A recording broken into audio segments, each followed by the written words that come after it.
Hi అండి, welcome to my channel. Is Sonu vlogs. ఏంటండి, ఎలా ఉన్నారు? నేనైతే చాలా బాగున్నాను.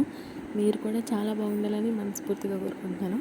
ఏంటి, ఎక్కడికి వెళ్ళిపోతున్నా అని చూస్తున్నారా? ఇవాళ అయితే మేము దర్గాకి వెళ్తున్నామండి. దర్గాకి వెళ్ళేటప్పుడు ఏదైనా స్వీట్స్ తీసుకోవాలి కాబట్టి స్వీట్స్ షాప్ దగ్గర ఆగి స్వీట్స్ తీసుకొని అయితే మేము ఇంకా స్టార్ట్ అయిపోయాము. మా మమ్మీ మా డాడీ ఒక బైక్ మీద, నేను మా బ్రదర్ ఒక బైక్ మీద అయితే వెళ్తున్నాము. సో వెళ్ళేటప్పుడు అయితే క్లైమేట్ చూసారా ఎంత బాగుందో, పొగ మంచు అయితే పడుతుంది. ఏంటండి, పొగ మంచు అనగానే నమ్మేశారా? అయితే మీరు పప్పులో కాలేసినట్టే. ఎందుకంటే అది పొగ అంతే, మంచు కాదు. పొలాలు అవి కాల్చుతున్నప్పుడు పొగ వస్తుంది కదా, అది. కానీ చూడడానికి మాత్రం పొగ మంచులానే ఉంది, చాలా బాగుంది. ఇలా ఎంజాయ్ చేస్తూ అయితే పొగ మంచులో నుంచి వెళ్ళిపోయాం, పొగలో నుంచి.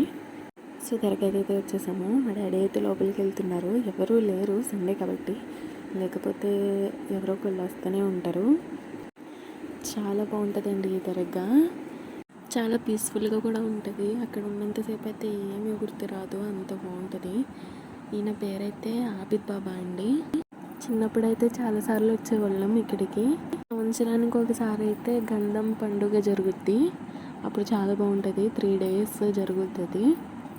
గంధం అంటే 3 days వాళ్ళే ఫుడ్ అది పెట్టి చాలా బాగా చేస్తారు. ఈసారి వెళ్ళినప్పుడు అయితే దాని గురించి క్లారిటీగా తెలుసుకుని వీడియో పోస్ట్ చేస్తాం. తర్వాత అయితే మేము తీసుకెళ్ళిన స్వీట్స్ అన్నీ అక్కడ పెట్టేసాము. అక్కడ పెట్టేశాక అక్కడ లోపల దర్గాలో ఉండేవాళ్ళు అయితే వచ్చి కొన్ని సూరాలు చదువుతారు. చదివినప్పుడు కూడా నేను వీడియో తీద్దాం అనుకున్నా, కానీ కుదరలేదు.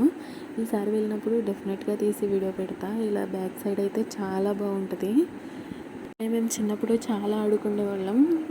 ఇది బయటికి వెళ్తే కలవ పువ్వులు అంటారు కదా, ఆ చెరువు ఉంటుంది. చాలా బాగుంటుంది, చాలా ప్రశాంతంగా అనిపిస్తుంది. చిన్నప్పుడు చాలా ఆటలాడుకున్నాం ఇక్కడ. ఇక్కడికి వెళ్ళాక ఇంకో దర్గాకి అయితే కూడా వెళ్ళాను. ఆ వీడియో అయితే రేపు పోస్ట్ చేస్తాను. సో నచ్చితే లైక్ అండ్ షేర్, సబ్స్క్రైబ్ చేసుకో.